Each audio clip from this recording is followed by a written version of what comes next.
Bon, donc nous allons commencer cette soirée, la seconde avec Françoise.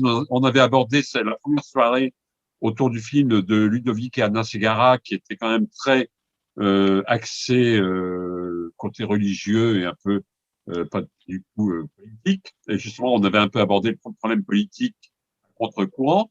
Et donc maintenant, on laisse la parole à Françoise Pomaré, qui va nous parler du Bhoutan d'aujourd'hui, de la théocratie à la monarchie, Okay. et on lui laisse la parole, donc, avec plaisir. Merci François, merci de m'avoir invité à nouveau. Vous êtes très aimable. Je vais essayer de vous donner. Alors, je pousse, voilà. Est-ce que tout le monde voit mon écran? Très bien. Pour nous, oui, pas de problème. Oui, Pour moi, non oui. plus, aucun problème. Il n'y a aucun problème, d'accord. Bon, si tout le monde voit mon écran, on doit être bon. Donc aujourd'hui, je vais vous parler du Bhoutan aujourd'hui, de la théocratie à la monarchie constitutionnelle démocratique.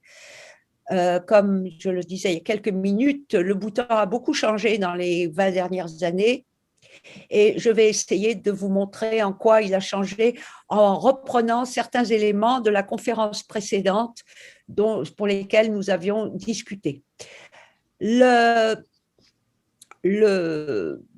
D'abord, j'aurai une présentation rapide du Bhoutan pour ceux qui ne connaissent pas, mais enfin presque tout le monde connaît. Mais j'aime beaucoup les cartes, donc je vais quand même vous montrer quelques cartes. Voilà. Et alors, hop, voilà. Voilà. Donc, nous avons ici une carte générale du plateau tibétain et de l'Himalaya, avec au sud le Népal et le Bhoutan que vous voyez juste en dessous, au sud de la carte. Donc, vous voyez que le Bhoutan est assez proche très proche du Tibet, puisqu'il a une frontière commune avec le Tibet qui se trouve encore en Chine. Et les deux autres frontières l'autre frontière est uniquement avec l'Inde. Le Bhoutan n'a pas de frontière avec le Népal.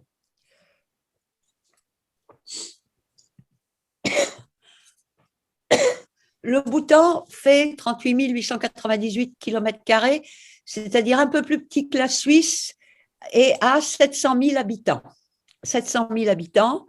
Mais ce qui est très intéressant au Bhoutan, d'abord qu'il est à la latitude du Maroc, ça c'est très important pour la végétation et l'écosystème. Deuxièmement, c'est que du nord au sud, nous avons à peine 120 km.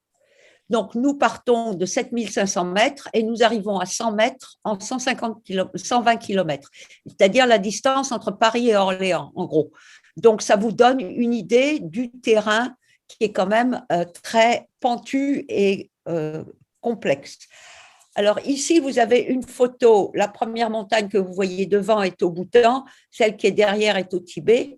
Et c'est le plus haut sommet du Bhoutan qui n'a jamais été gravi, car les Bhoutanais refusent les expéditions d'alpinistes pour des raisons religieuses, comme ils pensent que, comme tous les Himalayens, que les montagnes sont sacrées et sont les demeures des dieux, donc les montagnes ne sont pas gravies au Bhoutan. Donc c'est un sommet vierge de 7570 mètres, qui fait donc la frontière avec le Tibet. Et derrière, vous avez un sommet qui s'appelle le Kulakari, qui est au Tibet.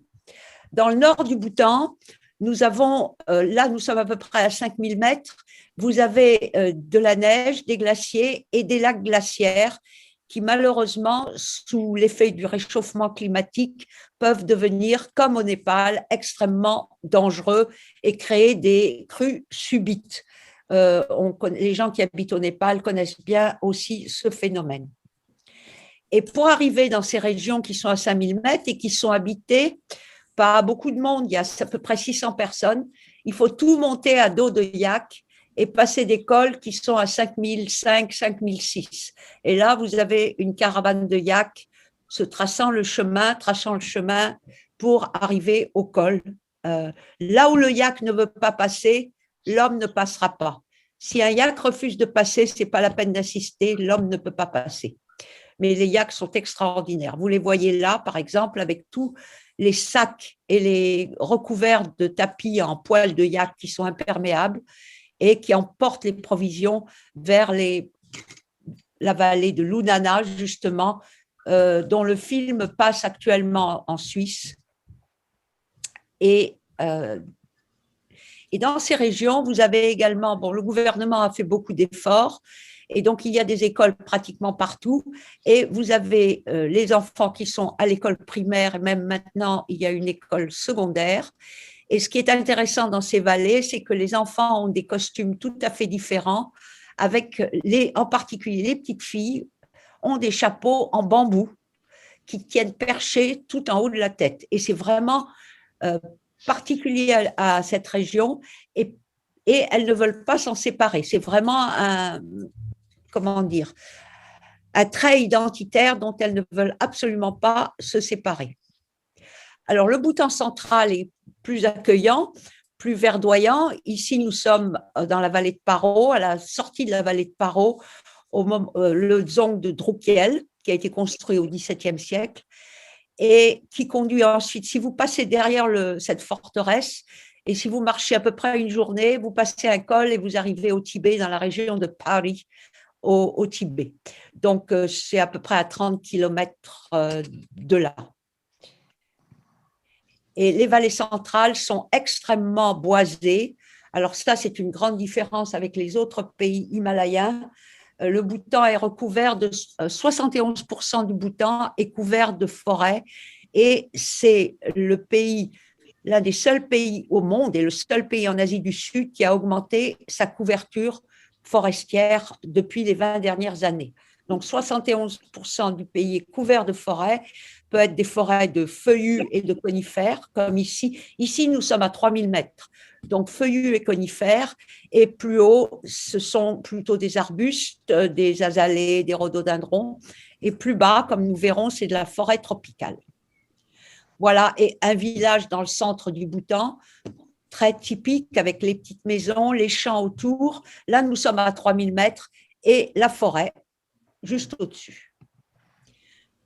Ici, nous sommes aussi à 3000 mètres, mais plutôt vers l'ouest du Bhoutan, et nous avons en cette saison, c'est-à-dire en avril-mai, les rhododendrons géants qui sont absolument extraordinaires, que les gens qui vivent au Népal connaissent bien également, et qui forment des forêts, des arbres. C'est absolument spectaculaire. Voilà la capitale du Bhoutan, Thimphu, qui est à 2400 mètres d'altitude.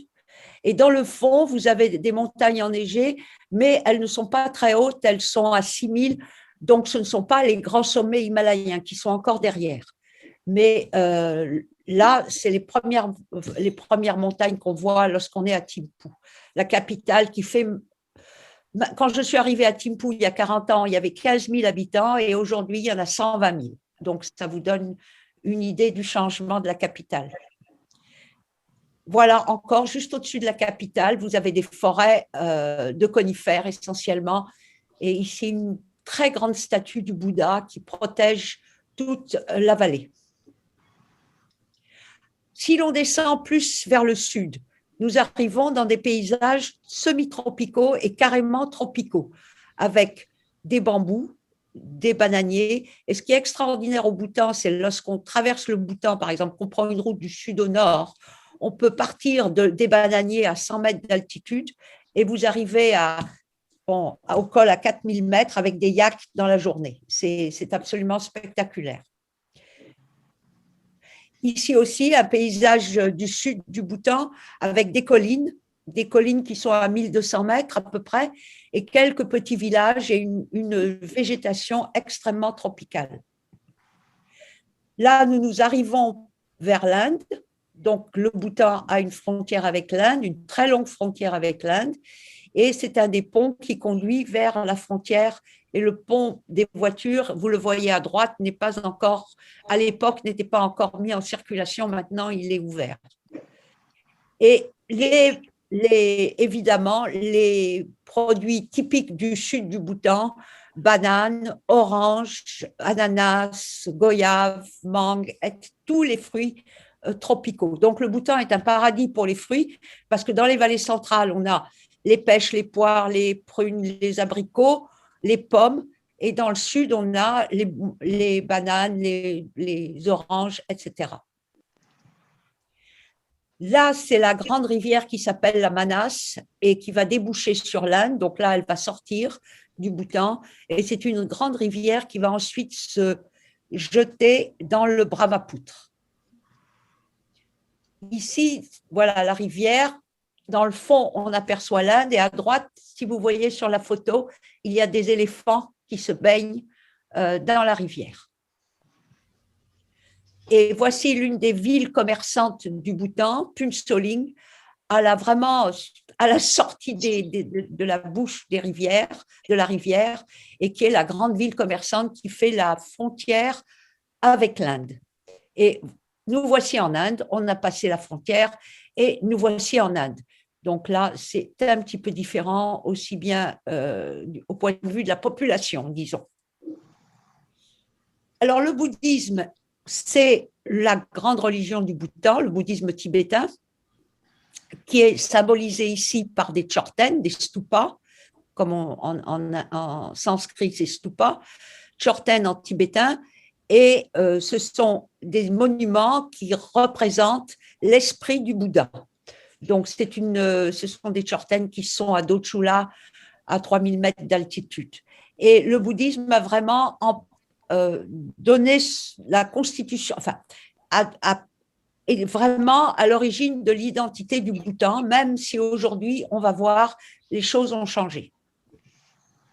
Et celui qui a introduit le bouddhisme au Bhoutan, c'est le grand saint Padmasambhava, qu'on appelle dans les régions tibétaines Guru Rinpoche, ici sur une tenture géante en appliqué qui est contre le mur d'un dzong et qu'on met seulement lors des jours de fête. Il est entouré de ces différentes manifestations et en bas, de chaque côté, il a ces deux parèdres principales. Parèdre, j'aime beaucoup ce terme qui est une spécialité de mon ami Gilles Béguin, parèdre Yeshe Tsogyal, la tibétaine à droite, et Mandarava, l'indienne à gauche. Et Padmasambhava est allé dans ce superbe monastère, enfin qui n'était pas un monastère bien sûr à l'époque. Cette composition architecturale date fin du XVIIe siècle, a brûlé et a été refaite en 1998 à l'identique, mais c'était son endroit où il est venu et il a médité et il a subjugué les divinités locales. Ce monastère, bien sûr, comme tout le monde le sait plus ou moins, s'appelle Taksang et est accroché au sommet d'une falaise, à flanc de falaise, 1000 mètres au-dessus de la vallée de Paro. L'autre personne qui a évidemment contribué énormément au Bhoutan, mais aussi politiquement, c'est ce lama tibétain qui est venu du Tibet en 1616 et qui a créé littéralement l'État, ce qu'on appelle l'État du Bhoutan à la fin du XVIIe siècle, enfin au milieu du XVIIe siècle, à sa mort. Il avait unifié le Bhoutan militairement et religieusement, car avant sa venue, le Bhoutan a été fait de différents morceaux de royaumes, de principautés qui n'étaient pas forcément unifiés. Et donc, lui a réussi par son génie à la fois stratégique et religieux et son aura religieuse à fonder ce qu'on appelle l'État du Bhoutan. Et l'école principale, c'est, pour ceux qui connaissent le bouddhisme tibétain, qu'il a introduite à l'époque, c'est les Drupa Kagyupa. Voilà, ça c'est. Alors, il n'était pas moine, il était religieux. Comme vous le savez, beaucoup de religieux dans le bouddhisme tibétain peuvent être mariés. Et en particulier, il a fondé les dzongs, la forteresse qui est à la fois administrative et religieuse. Il y en a une dans chaque vallée du Bhoutan, et celle-ci, Punakha Dzong, qu'il a fondée en 1636, et qui a été modifiée, bien sûr, parce qu'elle se trouve au débouché d'une vallée où arrivent les crues subites, et elle a subi plusieurs crues subites ainsi que des feux, deux incendies. Donc là, tel qu'il est aujourd'hui, il date de 2006. Et c'est un des plus grandes ongles du Bhoutan. Et c'est la capitale d'hiver des moines, car nous sommes ici à 1300 mètres d'altitude. Et donc, l'hiver est beaucoup moins froid qu'à Thimphu, qui est 1000 mètres plus haut. Et les moines viennent toujours passer l'hiver à Punakha. Et vous voyez devant le dzong de Punakha des jacarandas qui sont aujourd'hui en fleurs. D'ailleurs, en cette saison, c'est là. Et on voit bien donc là qu'on est dans un écosystème plutôt semi-tropical s'il y a des jacarandas. Après le Shamdrum, il y a eu plusieurs chefs religieux du Bhoutan. Et finalement, celui qui a pris, après que le Shamdrum n'ait plus existé, l'institution du Shamdrum n'ait plus existé, celui qui est à gauche, en jaune, c'est le Gekempo, c'est le chef religieux du Bhoutan de l'ordre des Drukpa Kagyupa, mais il est aussi Nyingma, et il a l'étole jaune comme le roi. Il est à rang égal avec le roi. Et ici, il est reçu avec toute la cérémonie par un autre moine. Les moines sont les moines, c'est-à-dire les moines ordonnés, sont à peu près ce qu'on appelle les moines d'État. Il y en a à peu près 7000 au Bhoutan en tout. Et ils passent, ce sont des jeunes qui sont mis au monastère assez tôt, mais ça c'est une autre conférence, donc je voulais juste vous montrer. Et ils habitent soit dans les monastères, soit dans les dzongs. Ici, nous sommes au dzong de Punakha. Alors, nous avions jusqu'à ce jour, au début, à la mi-19e siècle, le Bhoutan était donc dirigé par un chef religieux et temporel qui s'appelait le Shabdung. En gros, je vous raccourcis les choses. Il y a eu beaucoup de problèmes au XVIIIe siècle, au XIXe siècle, et le Bhoutan s'est à nouveau plus ou moins morcelé. Et ce n'est qu'au milieu du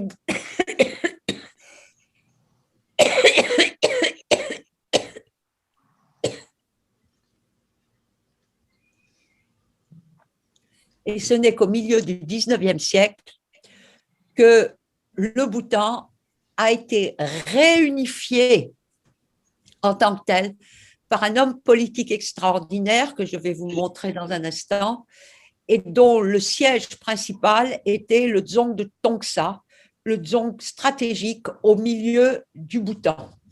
Et pour aller du Bhoutan de l'Ouest au Bhoutan de l'Est, il faut passer littéralement par ce dzong. C'est très, très difficile de y échapper. Donc, c'était un endroit stratégique et celui qui était le chef du dzong de Tongsa, possédait tout le Bhoutan central et tout le Bhoutan de l'Est. Et voici Jigme Namgyel qui a réunifié le Bhoutan au milieu du 19e siècle, deuxième moitié du 19e siècle, et qui est le père du premier roi. Jigme Namgyel était un homme, un stratège extraordinaire, c'était un laïc. Excusez-moi. C'était un stratège extraordinaire, un homme, comment dire, plutôt rude et peu scrupuleux à beaucoup d'endroits, très fin politicien et qui savait très bien mettre ses pions.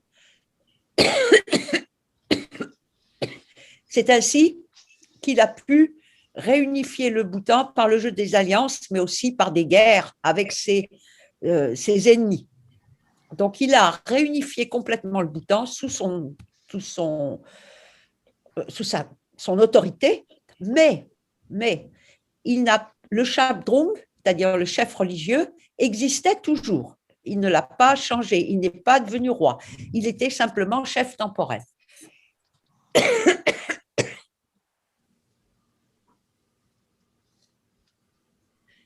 Son fils, que vous voyez ici au milieu, le premier roi, Uge Wanchuk, alors, lui, son père lui a dit « tu me succéderas ». Mais en fait, il était juste, comment vous dites, de facto, le chef du Bhoutan. Il n'était pas roi quand son père est mort, absolument pas. Et il est resté très longtemps en tant que chef du Bhoutan, mais sans titre officiel. Et ce n'est qu'en 1907 qu'il est devenu roi du Bhoutan par… Alors, c'est très important dans l'histoire du Bhoutan, et il ne faut pas le négliger. Il est devenu roi par la signature d'un accord entre lui et tous les chefs du Bhoutan qui l'ont assuré de sa loyauté et ont fait allégeance à lui. Et c'était en 1907, au Dzong de Punakha, qu'il a été couronné roi en présence en particulier des Anglais qui, eux, l'aimaient beaucoup parce qu'il leur avait rendu de grands services pendant la guerre contre le Tibet. Je ne rentre pas dans ce détail-là, mais Uge Wanchuk était vraiment un favori des Anglais. Mais il était très habile, comme on le verra, et en particulier, il a eu l'intelligence de ne jamais accepter un représentant anglais sur le sol du Bhoutan. C'est-à-dire que c'était l'officier politique au Sikkim qui venait une fois tous les 2 ans au Bhoutan pour faire un petit tour et repartait. Donc, il n'y avait pas d'officier politique anglais sur le sol du Bhoutan. Et ça a joué, c'était extrêmement important. Et il a, en même temps, il a utilisé les Anglais, par exemple, pour commencer à faire des écoles au Bhoutan. Il a été première école au Bhoutan en 1911. Bien sûr, c'était une petite école et tout le monde n'en bénéficiait pas. Mais c'était le début de l'éducation un peu à l'occidentale. Son fils, le deuxième roi, Jigme Wanchuk, était un homme qui a fait des réformes de taxation extraordinaires aussi, parce que avant, au Bhoutan, c'était extrêmement compliqué. Chaque district avait sa propre taxation, payait plusieurs fois, bien sûr en nature, ce n'était pas en argent, mais en nature des produits ou en corvée, c'est-à-dire le travail pour les autres, pour l'État, était extrêmement lourd. Et les paysans se plaignaient beaucoup. Donc, il a unifié ce système et il a fait un système de taxation unifié à travers le Bhoutan. L'autre chose qu'il a faite, c'est qu'il n'a jamais pris parti pendant la Deuxième Guerre mondiale et il est donc resté neutre. Et le Bhoutan n'a pas envoyé de troupes pour aider l'Angleterre. Je vous rappelle que l'Inde était anglaise à l'époque. Donc, le Bhoutan a traversé la Deuxième Guerre mondiale dans un splendide isolement, si on peut dire. Et voici le deuxième roi, à la fin de sa vie, 1951, avec sa femme aînée, puisqu'il avait, selon la tradition de la région de Boumtang, il avait épousé 2 sœurs qui étaient ses 2 femmes. Donc, ça, c'est la reine aînée. Et c'était un homme qui était malade, qui avait du diabète probablement, on est à peu près sûr qu'il avait du diabète, et qui est mort relativement jeune. Mais c'était un grand sportif, il adorait le tir à l'arc et les courses de chevaux. Son fils, le 3e roi, Jigme Dorje Wanchuk, qu'on appelle le père du Bhoutan. C'était un homme qui avait vraiment, comment dire, une vision. C'est-à-dire que quand il est monté sur le trône en 1952, l'une des premières choses qu'il a faites, c'est d'abord de faire une réforme agraire très importante qui a, à mon avis, mais ça c'est mon avis de chercheur, qui a permis de ne pas avoir de révolte agraire plus tard. C'est-à-dire qu'il a saisi toutes les terres des grands seigneurs, il a aboli le servage qui existait encore en 1953-54 et il a redistribué les terres à tout le monde, des grands seigneurs. Donc les grands seigneurs se sont retrouvés, et j'ai beaucoup d'amis qui étaient grands seigneurs, qui se sont retrouvés du jour au lendemain sans rien, ou pratiquement rien. Et il n'y a pas eu de révolte, parce qu'il a fait quelque chose, il a de très intelligent, il a pris les jeunes, les enfants des grands seigneurs, et il les a envoyés à l'école chez les jésuites à Darjeeling ou à Kalimpong, puisqu'il n'y avait pas d'école au Bhoutan, d'école occidentale au Bhoutan. Il a donc payé pour leurs études en Darjeeling ou à Kalimpong en Inde, et lorsque ces jeunes sont revenus, ils se sont mis à son service. Ça, c'était vraiment un coup de maître. Deuxième chose qu'il a faite, il a créé un parlement. Un parlement, et ce qui n'existait absolument pas, évidemment. Donc, un parlement, bien sûr, qui était voté dans les villages à main levée, mais il y avait une représentation quand même du peuple à l'Assemblée nationale. Troisièmement, et c'est pour ça qu'on l'appelle le père du Bhoutan moderne, car le Bhoutan n'aurait pas survécu sans lui. Je ne sais pas si vous vous souvenez, mais beaucoup d'entre vous le savent bien. En 1950 et 59, il s'est passé quelque chose au Tibet, sur lequel je ne reviendrai pas ici. Et le Bhoutan est juste au sud du Tibet. Et donc, le troisième roi a décidé alors que s'il ne s'ouvrait pas, si le Bhoutan ne se développait pas davantage, il allait être mangé comme le Tibet avait été mangé. Et qu'il lui fallait une voix sur la scène internationale. Et la fin de sa vie, il est mort très jeune, il avait un problème de cœur, il est mort très jeune. La fin de sa vie a été dévouée, vraiment il s'est dévoué à faire rentrer le Bhoutan à l'ONU. Extrêmement important. Le Bhoutan est rentré à l'ONU en 1971. Et deuxième chose, il a demandé l'aide de l'Inde pour le développement du Bhoutan. Les routes, les téléphones, les communications de base. Il a décidé qu'on ne pouvait pas faire comme le Tibet, rester complètement à l'écart de tout. Donc, c'était vraiment un moment extraordinaire dans l'histoire du Bhoutan.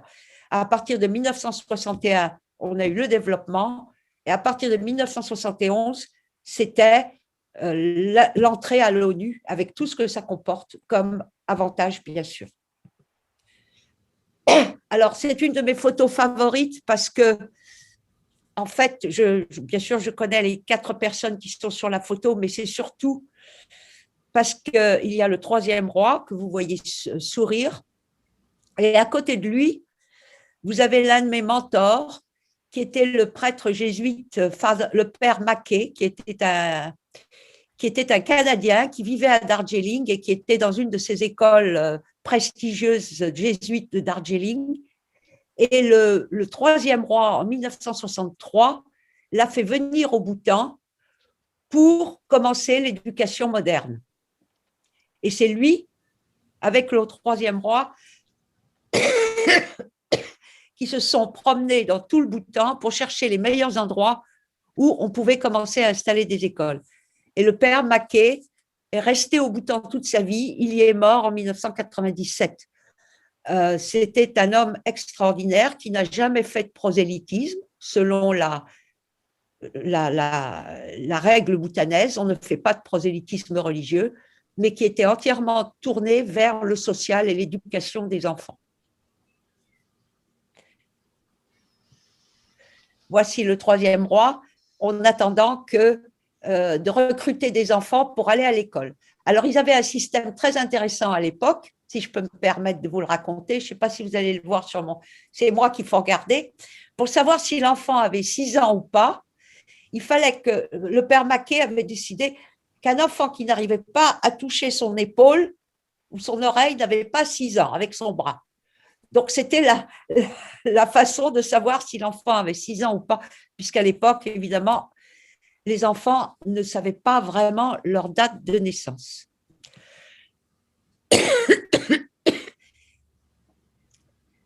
Le troisième roi, ici à droite, à la toute fin de sa vie, il allait mourir. C'était un homme très malade. À gauche, c'est sa mère, qu'on a déjà vue sur une photo avec le deuxième roi. Et au milieu, son fils, le quatrième roi, qui sera roi en fait en 1972, c'est-à-dire à l'âge de 16 ans et demi. C'est-à-dire très jeune, très jeune. Et voilà le quatrième roi, maintenant, ici, le jour où il est devenu prince héritier. Et voici le jour de son couronnement, ici avec sa mère à gauche, ce qu'on appelle aujourd'hui, celle qu'on appelle aujourd'hui la grand-mère royale, qui était d'origine sikimèse. Elle était moitié sikimèse, moitié bhoutanaise. Et cette photo, elle aura 91 ans demain. Voilà.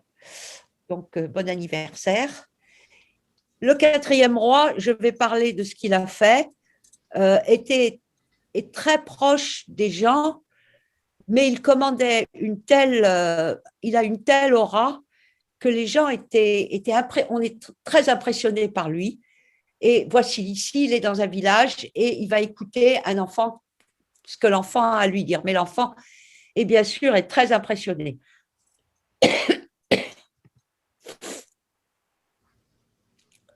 Sur cette photo, il est en voyage en Inde, en voyage officiel en Inde, et à la droite, vous voyez, avec l'écharpe orange, c'est le prince héritier, celui qui deviendra le 5e roi du Bhoutan. Dès l'enfance, depuis le premier roi, dès l'enfance ou dès très jeune, les princes héritiers sont emmenés avec leurs parents dans tous les voyages officiels. C'est une façon de les élever pour être à leur destin, d'une certaine façon. Ici, c'est une photo sur laquelle je vais m'arrêter un instant.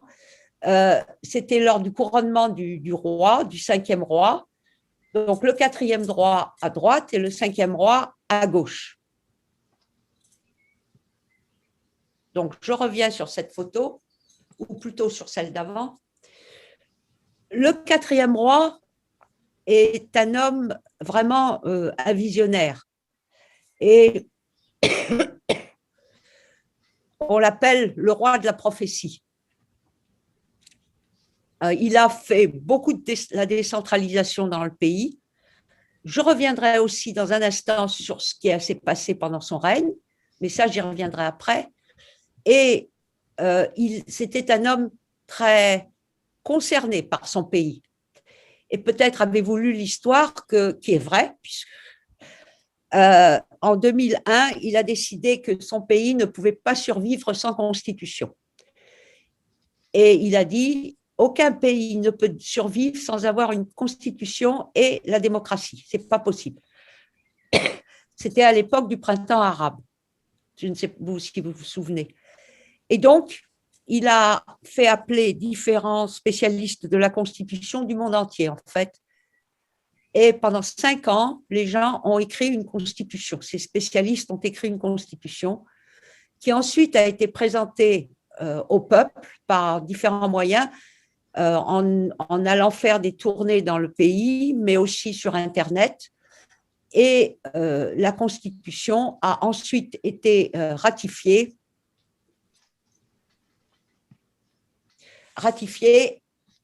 en 2008 par le 5e roi, que vous voyez ici en train de signer la Constitution.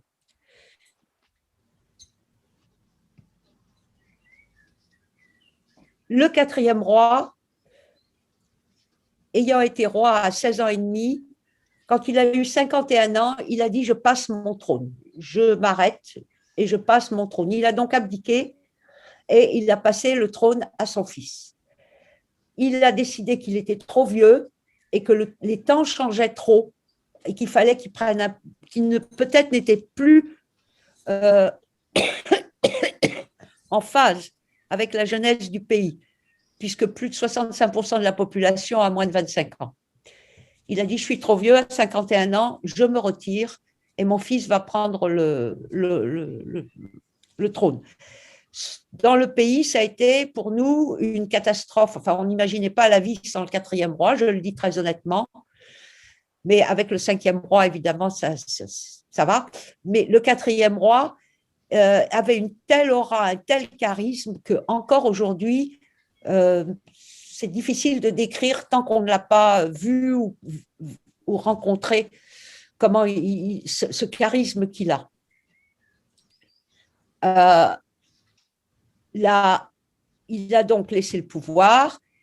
Ensuite, grâce à la Constitution, nous avons eu des élections avec partis politiques. Alors, je tiens à le dire tout de suite pour que ça évite une question. Tous les partis politiques au Bhoutan sont monarchistes. Hein. Il n'y a pas de parti non monarchique.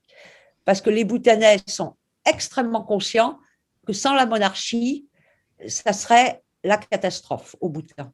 Et quand le quatrième roi leur a parlé de démocratie, personne n'en voulait, pour une raison simple. La démocratie pour eux, c'est l'Inde, le Bangladesh ou le Népal. C'est-à-dire des régions en proie à des problèmes constants et à la corruption. Donc la démocratie, pour eux, c'était ça, et ils n'en voulaient pas. Donc le roi les a convaincus, et finalement, il y a eu des élections. Et maintenant, ils ont bien compris ce qu'est la démocratie, puisque nous en sommes à notre troisième gouvernement élu, élu au suffrage universel, avec parti politique.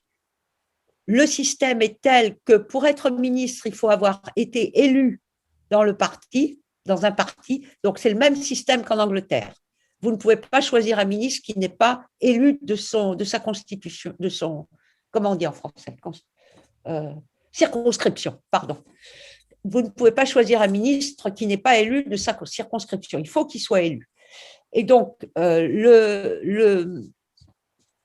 nous avons eu 3 élections déjà. Tous les 5 ans, nous avons des élections.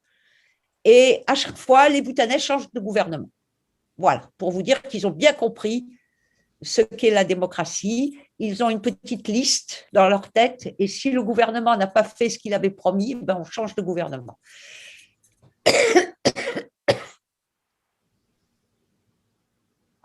Ce qui se passe en général très bien.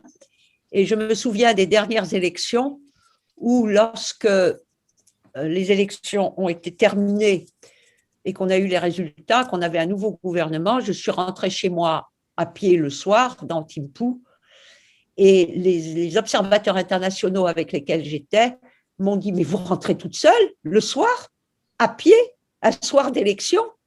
Je dis bah « Oui, il n'y a rien qui va craindre, ne vous inquiétez pas. » Et ils étaient étonnés par le calme et la tranquillité qui régnait. Donc la démocratie, ils ont bien compris, et ils ont bien compris aussi que la démocratie passait par Facebook. Et donc, dès qu'il y a quelque chose à dire, ils le mettent sur Facebook et tout le monde est sur Facebook. Donc ça, c'est très important.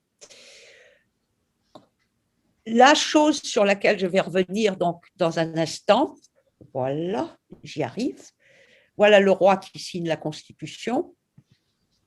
Les élections, ici, les premières élections avec les panneaux de vote, mais en fait, la campagne s'est faite essentiellement à la télévision, à la radio, par Internet. Et voici le jour du vote. C'est vote à bulletin secret par, comment on appelle ça en français? La machine automatique. Il n'y a pas d'enveloppe. Vous mettez vous appuyez sur un bouton. Voilà. Comment appelle-t-on ça en français? En anglais, c'est Electronic Voting Machine, machine vote électronique. Voilà. Donc, il n'y a pas de papier. Ici, vous avez l'arrivée du nouveau gouvernement en 2008 qui va prendre ses fonctions. Et bien sûr, tout est entouré, tout est fait selon la tradition bhoutanaise, avec énormément de pompe et de couleurs. Et voici le Premier ministre qui va faire un petit discours en arrivant au Parlement. ici, vous avez le premier discours du roi en 2008, le jour de la fête nationale, entouré de ses ministres et le roi et des personnes de la famille royale derrière. Pardon. Et bien sûr, ici, il va faire un bain de foule comme tout bon politicien. Pardon. Son mariage a donné lieu à une liesse populaire extraordinaire. Vous avez dû voir ceux qui suivent l'histoire du Bhoutan dans tous les journaux, y compris Point de vue, etc. Paris Match, vous avez dû voir les photos. Donc voilà, avec sa jeune reine qui a 10 ans de moins que lui et qui est une fille qui a été aussi élevée en Angleterre, en partie. Et ici, vous avez une photo qu'on voit encore à chaque moment important de l'histoire du Bhoutan. Vous avez le chef religieux du Bhoutan à gauche, le 5e roi, le roi au milieu, et le 4e roi, qui n'est plus roi, mais que son fils, le 5e roi, insiste toujours pour qu'il vienne se mettre à côté de lui. Donc, vous avez là un symbole très, très fort dont les gens sont extrêmement... ça les rassure. Lorsqu'on ne voit pas les 3 personnes ensemble dans un moment officiel, les gens sont toujours inquiets. Est-ce qu'il y en a un malade, etc. C'est un petit pays, je vous le rappelle, 700 000 habitants. Alors là, je viens au changement de style. Ici, c'est le 5e roi qui est sur un chantier et il dit bonjour à 2 personnes, une mère et sa fille. Et vous voyez combien la petite fille le regarde. Tandis que la mère est beaucoup plus réservée, disons. Elle tient le protocole. Cette photo n'aurait pas été possible, en gros, du temps du 4e roi, car le 4e roi imposait tellement le respect qu'on n'aurait pas osé le regarder. Même aujourd'hui, on n'ose pas vraiment le regarder dans les yeux. Et là, on voit bien, si vous voyez sur la photo, le roi sourit et la petite fille lui sourit. Et il n'y a pas cette distance. C'est celui qu'on appelle le roi du peuple. C'est vraiment un roi très populaire. Alors, ces personnes sont sur la photo. Comme vous le voyez, la plupart d'entre vous le voient très bien. Ce sont des gens d'origine népalaise. Et je vais revenir donc à ce que dont M. Panier m'avait parlé la dernière fois. Je n'ai pas oublié. Et je ne vais simplement pas passer toute la conférence là-dessus, mais je vais y revenir. Dans les années 80, fin des années 80, il y a eu une nouvelle règle au Bhoutan en 88, disant que tous les gens qui ne pouvaient pas prouver qu'ils étaient citoyens bhoutanais et qu'ils avaient des papiers datant d'avant 1956 ne pouvaient pas rester au Bhoutan. Car dans les années de développement avec l'Inde, il y avait eu beaucoup de personnes d'origine népalaise qui étaient venues au Bhoutan pour faire les travaux de développement et qui étaient restées. Je ne jugerai pas du bon fondé de cette loi, c'est une loi, c'est comme ça. Et beaucoup de gens sont partis, ont dû partir. Alors, il y a ceux qui sont partis de leur plein gré. Où sont-ils partis? Je vais y venir. Le problème, c'est que le Népal, d'où ces gens en partie venaient, a refusé de leur donner des passeports. Or, ces gens étaient népalais. Ils avaient encore des terres au Népal. Moi-même, je le dis tout à fait ouvertement, j'ai acheté un passeport népalais pour mon homme de main, mon serviteur, qui était de la région de Tamang de Yolmo et Lambou. Et je lui ai donné l'argent pour qu'il aille s'acheter un passeport népalais, parce que le Népal refusait de donner des passeports, ce qui était absolument incroyable. Bref, beaucoup de gens sont partis, évidemment, puisqu'ils n'avaient plus de papier, pas de papier, et ils ont été suivis par d'autres personnes qui ont préféré partir parce que à ce moment-là, tout le monde est d'accord, là, disons que les officiels bhoutanais dans le sud ont parfois été un peu rudes, et c'est un euphémisme. Et donc, beaucoup de gens sont partis et sont partis dans des camps qui ont été établis au Népal, dans le sud-est du Népal, par le Fonds des réfugiés, et se sont établis là en tant que réfugiés. On estime, alors, ça dépend quel chiffre vous prenez. Les Bhoutanais penchent pour 50 000 personnes qui sont parties. Les réfugiés disent qu'ils sont 100 000. Mais c'est… Pardon? Pardon. Oui. Il y a quelqu'un qui parle? Bon, comme la dernière fois. Pardon? Il y a quelqu'un qui veut… Non? Donc, à la même époque, il faut se souvenir que dans ces années-là, l'Assam, en particulier l'Arunachal Pradesh, évinçait également une grande partie de leur population népalie, qui se sont aussi retrouvés dans ces camps.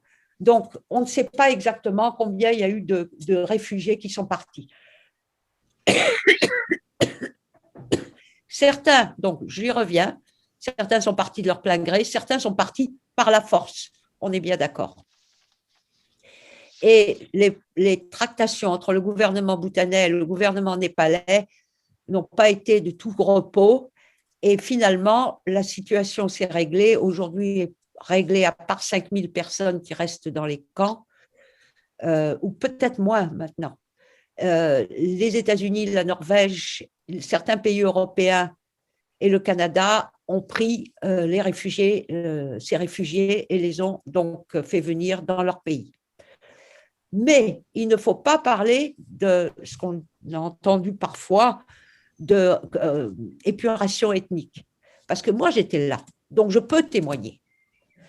Et aujourd'hui encore, 25% de la population au Bhoutan est d'origine népalaise. Tous ont la nationalité bhoutanaise. Ils sont tous bhoutanais avec les mêmes droits et les mêmes devoirs que tout citoyen bhoutanais. Et ils sont maintenant très, comment dire, très intégrés dans le système bhoutanais. Ce sont parmi les meilleurs élèves en classe, encore cette année. Ceux qui ont eu les meilleures notes étaient des gens d'origine népalaise. Alors, il y a une chose, c'est que la constitution du Bhoutan ne reconnaît pas les castes du tout. Il n'y a pas de caste, pas d'ethnicité, et il n'y a pas de statistiques ethniques. C'est donc comme en France. Et la caste, c'est quelque chose qui fait horreur, disons, aux bouddhistes en général. Hein. Et c'est pour ça que le bouddhisme a été créé, en gros. C'est pour se rebeller contre les castes. Donc, que vous soyez un Vishva, ou que vous soyez un Limbu, ou que vous soyez un Adhikari ou un Sharma, vous avez les mêmes droits au Bhoutan. C'est le même droit. Et beaucoup de ces jeunes Népalais ont fait des études, parfois de familles très, très humbles ou de castes très basses, ont fait des études.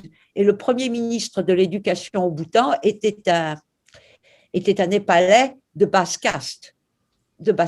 Ce qui aurait été vraiment, je pense, assez difficile ailleurs. Mais il avait un niveau d'éducation extraordinaire. Donc, pour l'instant, ils ont les mêmes droits, et d'autant plus que la Constitution a changé l'état de la religion. C'est-à-dire que le bouddhisme est conçu comme la religion qui a donné son entité au Bhoutan, son identité au Bhoutan, mais le roi est protecteur de toutes les religions. Il y a un seul caveat à cette histoire, c'est que personne n'a le droit de faire de prosélytisme. Personne. Donc, les évangélistes en particulier ne sont absolument pas les bienvenus. Mais si vous ne faites pas de prosélytisme, toutes les religions sont acceptées au Bhoutan. Et une certaine partie de la population népalaise est chrétienne, mais une petite partie. elle est surtout… Alors, ça dépend. Ils sont bouddhistes, hindouistes à la fois. Ça, c'est très, très courant. Et ici, à nouveau, vous avez, c'était il y a 5 ans dans une rue à Thimphu. Vous voyez très bien donc les enfants des écoles. Et puis, vous avez aussi des gens de toutes… Je ne sais pas si vous pouvez voir, mais il y a… Dans le fond, il y a une femme tibétaine qui est bhoutanaise avec son costume. Vous avez des femmes d'origine népali, vous avez des jeunes bhoutanais. Tout ça fait un melting pot extraordinaire et extrêmement stimulant. Et l'hindouisme est très apprécié par le roi. Le jour où le roi s'est marié en 2011, il a fait… Je suis vraiment désolée. J'ai failli annuler, puis je ne voulais pas. Désolée. Le jour où le roi s'est marié bouddhiste à Punakha, aux ongles de Punakha, le lendemain, il est allé se marier hindou au temple hindou de Thimphu, qui à l'époque était un petit temple pas du tout important. Et il a décidé de faire des temples hindous à peu près partout dans le pays. Donc ça, c'est le temple hindou qui est fini maintenant de Thimphu, juste à côté du Grand Bouddha. Et l'hindouisme est, comment dire, est considéré comme une religion à part entière, tout à fait respectable et pratiquée par une grande partie de la population. Voici l'extérieur du temple de Thimphu, un peu plus avancé. Et l'intérieur,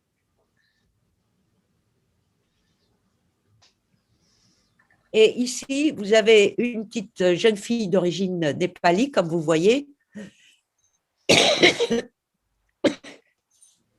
qui a préparé des fleurs pour l'entrée. Et on voit très bien, d'après les objets qu'elle utilise, que ce n'est pas une jeune fille de culture bouddhique. Ce sont des objets en cuivre qui sont plutôt utilisés par les populations d'origine népali.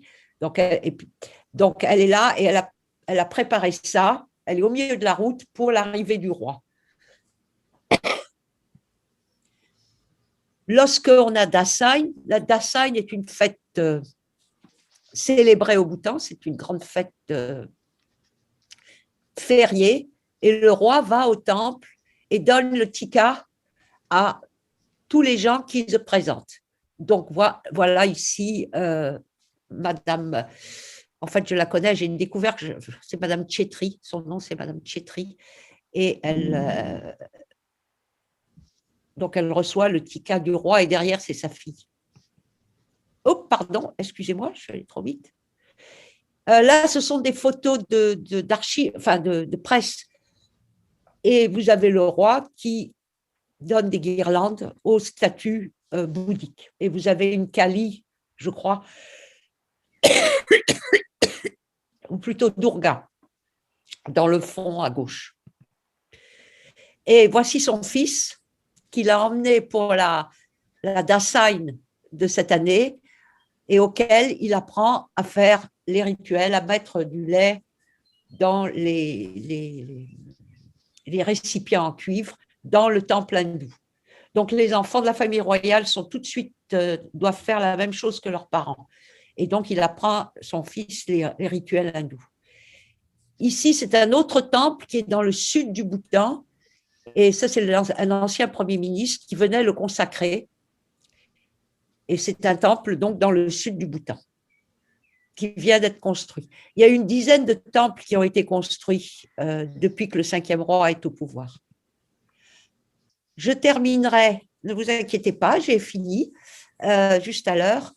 Je terminerai par cette photo carte qui vous indique les endroits qui sont, car l'un des dangers les plus importants du Bhoutan, c'est l'avancée de la Chine, comme au Népal, qui grignote insidieusement certaines parties. Et donc là, nous avons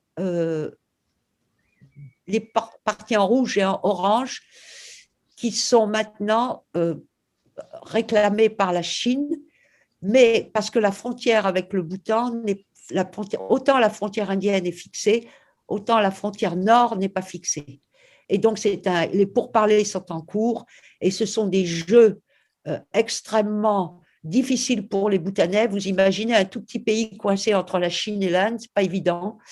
Et la Chine est extrêmement assertive, extrêmement forte en ce moment, pour des raisons dans lesquelles je ne rentrerai pas, mais il y a eu plusieurs articles, dont un dans la Libre Belgique cette semaine et un dans Courrier International également cette semaine, sur les problèmes entre la Chine et le Bhoutan. Donc, je vous mets juste ceux-ci qui sont vraiment des problèmes importants, en espérant que ça ne dérangera pas trop le mode de vie du Bhoutan. Et voilà 2 enfants dans un festival, habillés tout à fait traditionnellement, et je dois dire qu'ils sont assez craquants, et qui représentent bien l'avenir du Bhoutan.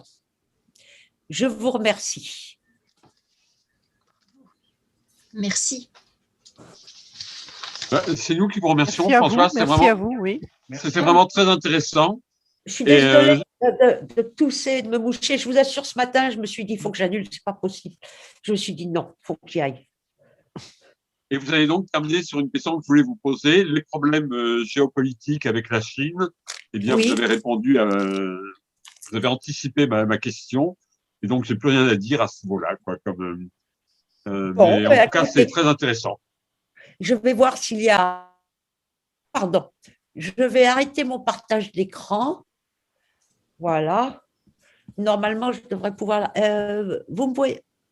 Stop share. Voilà. Voilà. Voilà. Là, je vous vois entièrement. Je vais voir. Galerie. Voilà. Voilà. Voilà. Alors là, il y a des messages avec. Ah oui, je vais regarder. Nathalie, merci Françoise. Il y a 2 questions de Marielle Richon. Marielle, très bien. Alors, où est Marielle Richon? Voilà, on vous laisse la parole. Allez-y, vas-y. Alors, la question de Marielle Richon, oui, c'est quelles sont les prérogatives du roi? Voilà. Et Ça, c'était ma première question.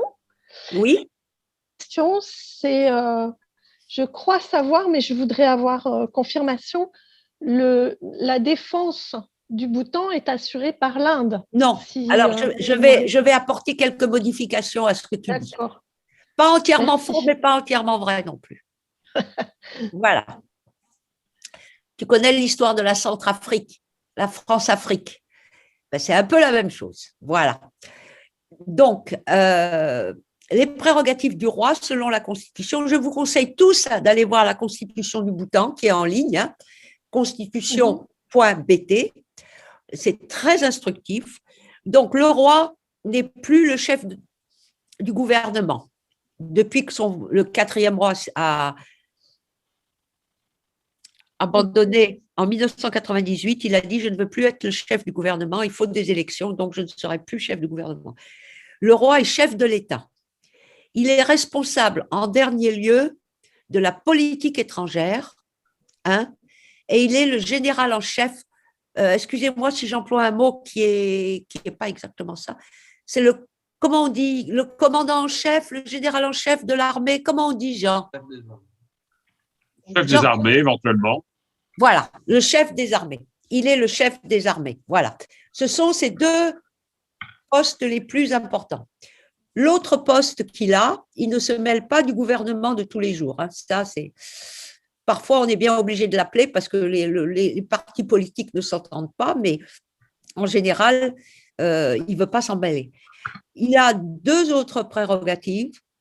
C'est de donner de la terre, 5 acres par personne, à ceux qui lui en font la demande parce qu'ils sont trop pauvres. Donc, c'est de la terre d'État qui donne à ces gens.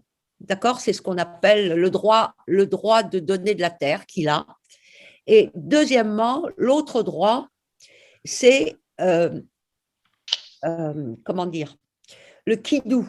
Là aussi, c'est un kidou, c'est la sécurité sociale, si vous voulez, d'une certaine façon. Par exemple, en ce moment, il y a la pandémie il n'y a plus de tourisme depuis un an, il y a 50 000 personnes au chômage, c'est le roi avec un fonds spécial qui lui appartient en grand, qui paye les gens, qui leur paye un chômage tous les mois.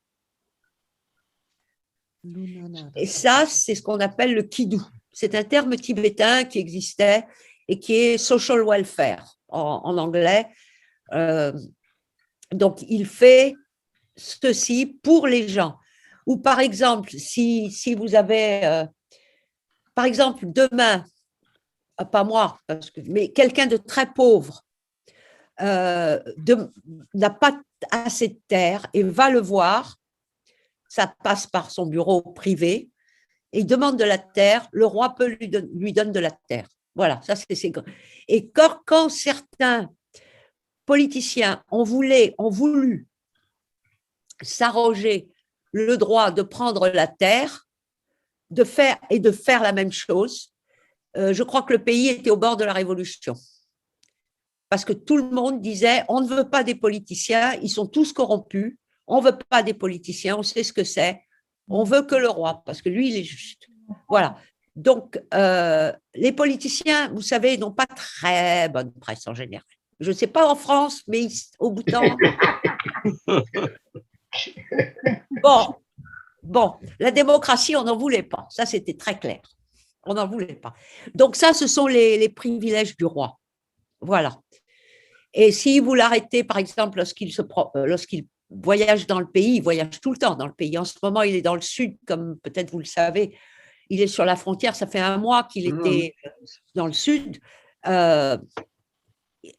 pour surveiller la frontière avec les hommes, avec les hommes et les femmes. Même chose, non? Pardon? Non. Pardon. Non, rien. J'ai oublié de couper le contact. Pardon, avec les hommes et les femmes qui gardent la frontière avec l'Inde, puisque la frontière est fermée, comme vous pouvez comprendre, c'est la même chose. Il leur apporte du réconfort. Pour eux, c'est très, très important. Le rôle du roi, c'est vraiment, comment dire, c'est le papa, le fils, le frère, pour les Bhoutanais.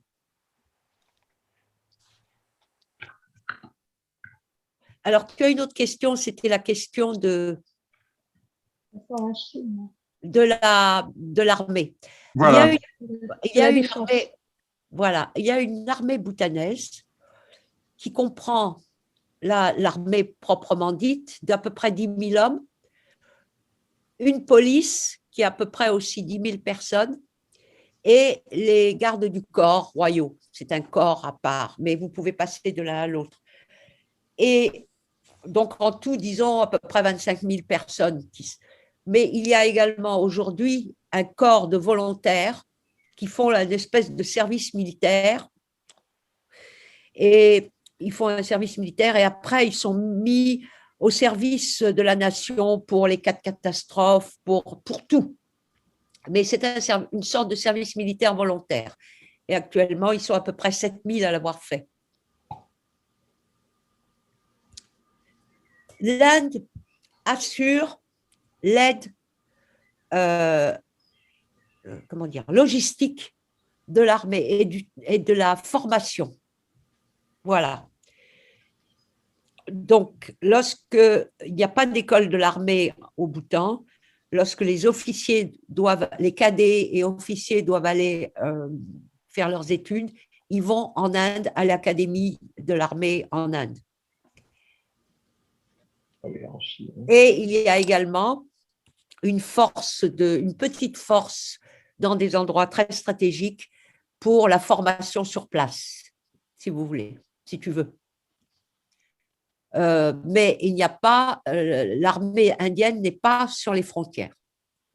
C'est l'armée bhoutanaise qui est sur les frontières. Alors, il y a une question aussi de Mme Oklingpak concernant le moyen principal économique de la population, l'agriculture. Merci, madame. C'est une excellente question.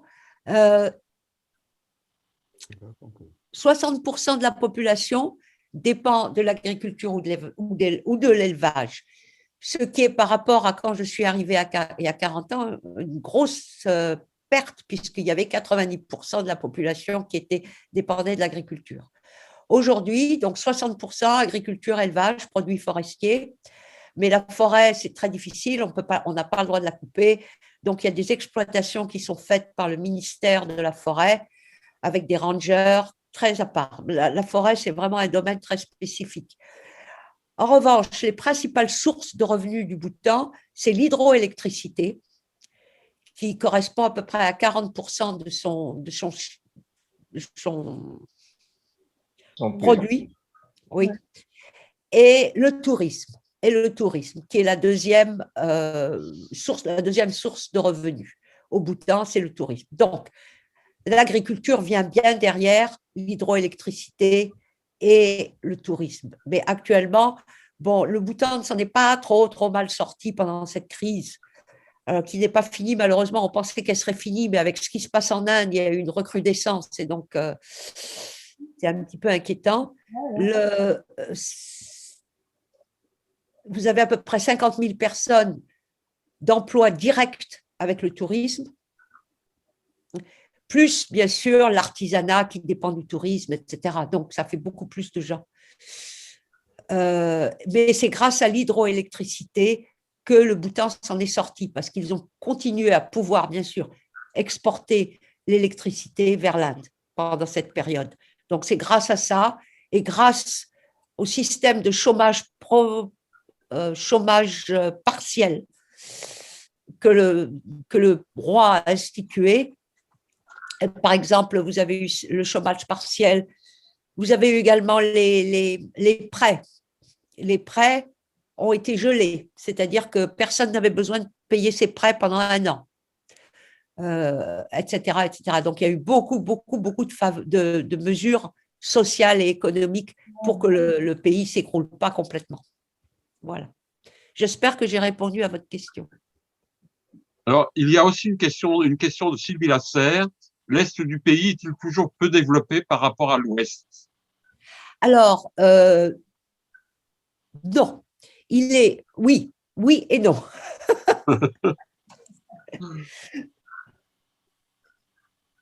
L'Est se développe. Il y a beaucoup de routes maintenant. Je ne sais pas quand vous êtes allés.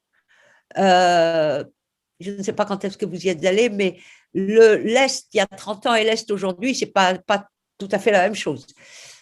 Il y a énormément de routes.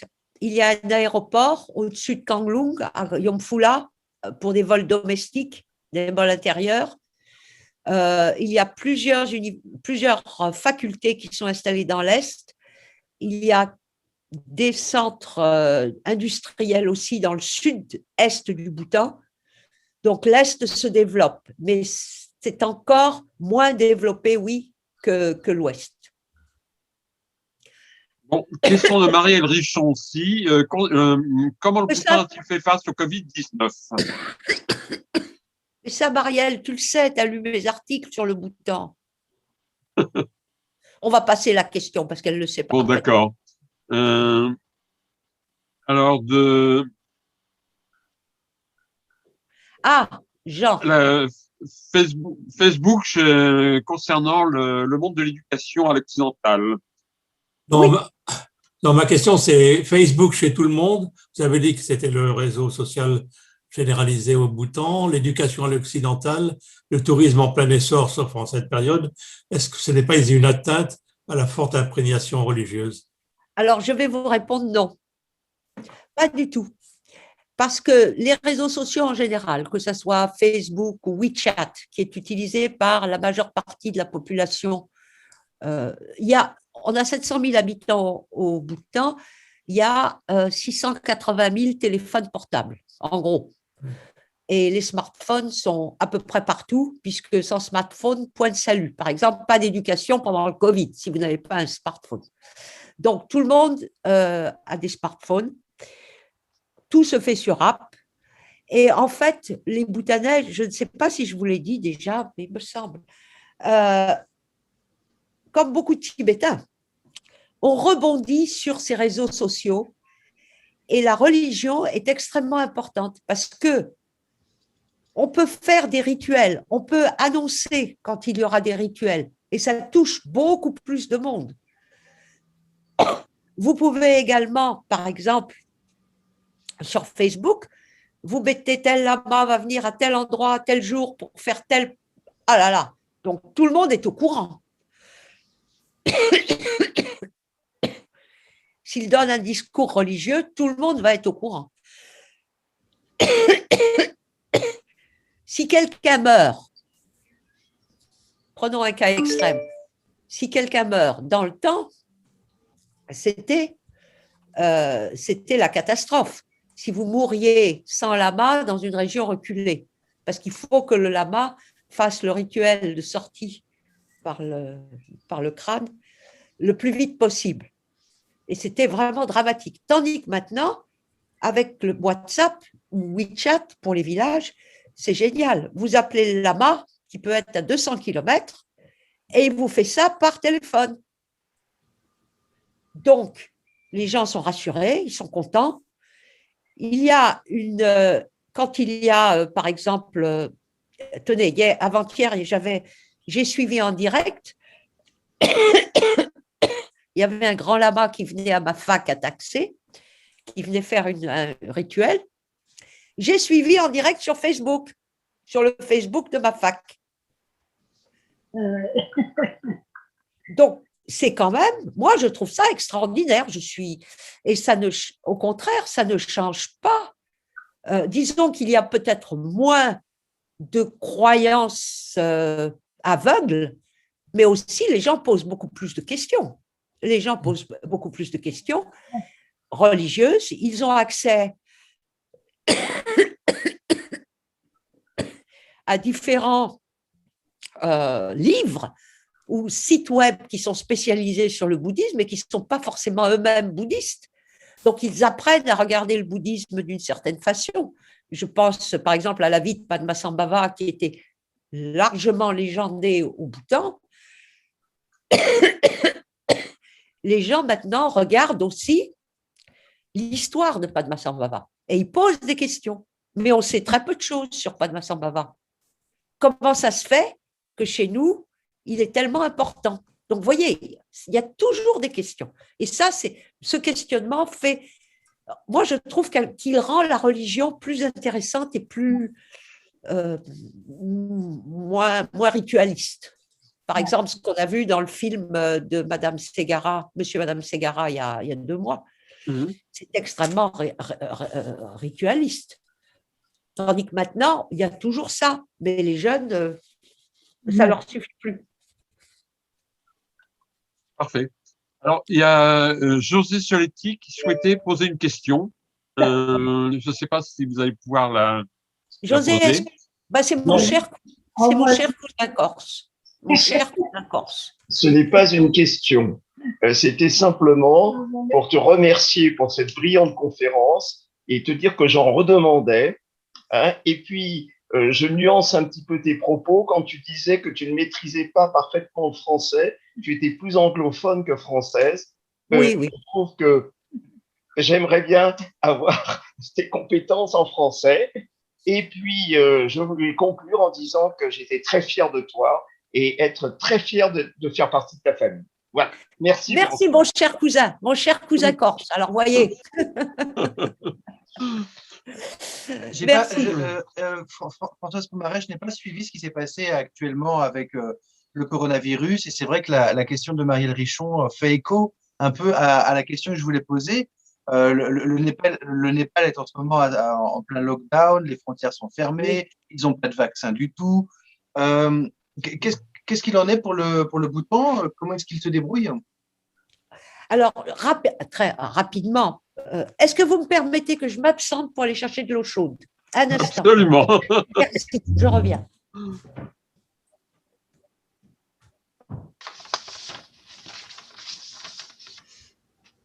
Oui, parce que en 2 mots, Adrien devait partir au mois de juillet au Népal pour travailler sur sa thèse sur les chamans de Chepang.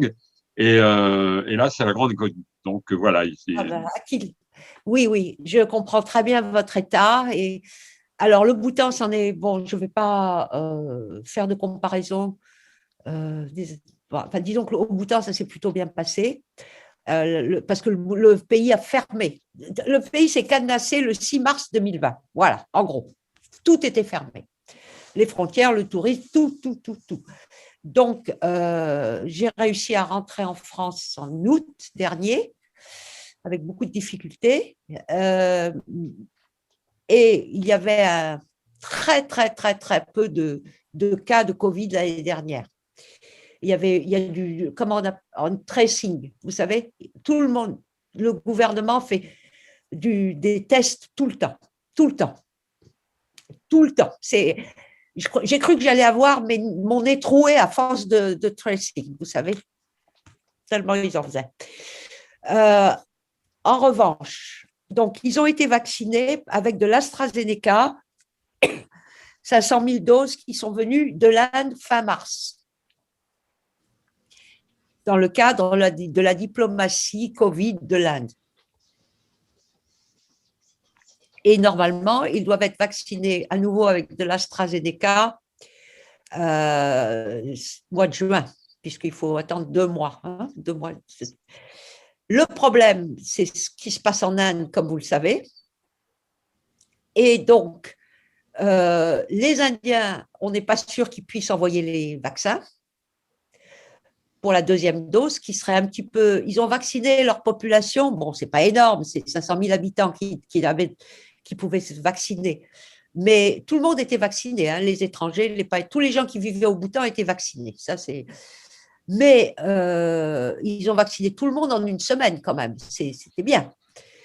Mais le problème, c'est la deuxième dose, parce qu'on ne sait pas quand est-ce qu'elle va arriver. Et le Bhoutan voulait s'ouvrir là, mi-juin, à partir du moment où tout le monde avait été vacciné, et donc ils étaient tranquilles. Mais maintenant, avec ce qui se passe en Inde, d'une part, il y a quand même une certaine contagion qui se fait. Donc, dans le sud, c'est pour ça que le roi est dans le sud, on a quand même à peu près 5-6 cas par jour, ce qui est une catastrophe pour le Bhoutan.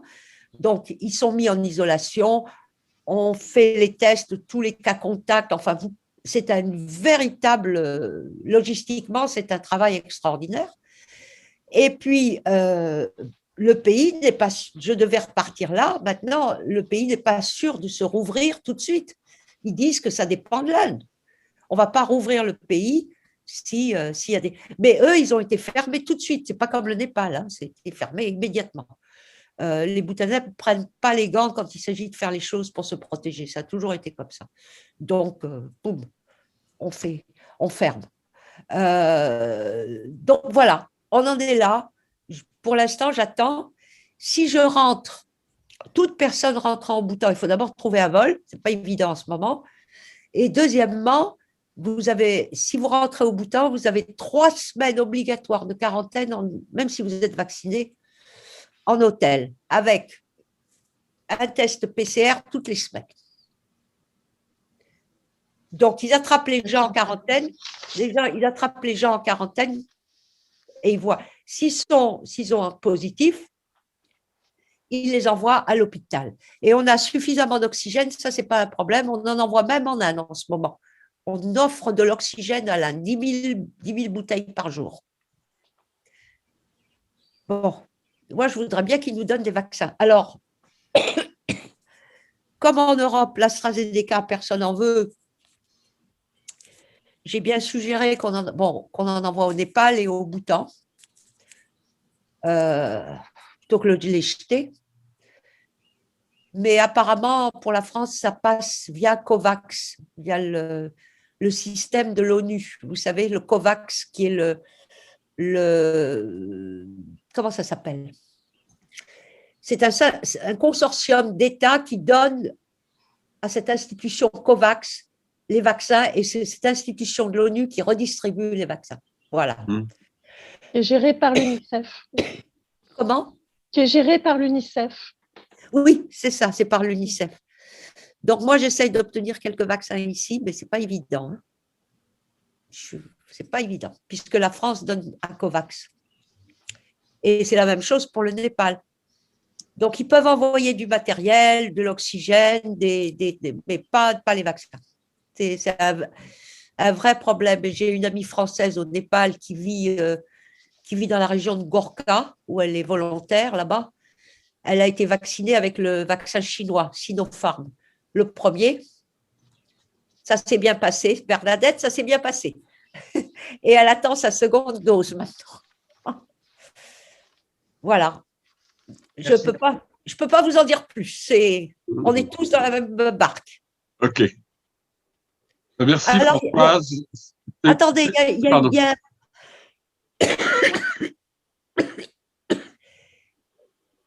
il y a un message auquel je voudrais répondre de monsieur Jean-Claude Bretel, qui m'envoie un message direct. Le Jomolari n'est pas le point culminant du Bhoutan. 7316 mètres. Le Gangar Punsum, qui est à Bumtang, est le 7550 mètres. C'est le plus haut sommet du Bhoutan. Voilà. Merci. Merci à vous. Merci. Françoise, il nous reste à vous Merci remercier. et C'était meilleure très santé, intéressant. Et puis, on va vous laisser vous reposer maintenant pour retrouver votre voix. Et Merci à vous tous d'avoir bonne été soirée. là. Non, merci, c'était passionnant. Merci Bonne François. soirée à vous. Bonne soirée. Merci. Allez. Bernadette. Au revoir à tout le À monde. bientôt. Bonne soirée Au à revoir. tous. Au revoir. Au Françoise, revoir. prenez bien soin de vous. Mais encore une demi-heure.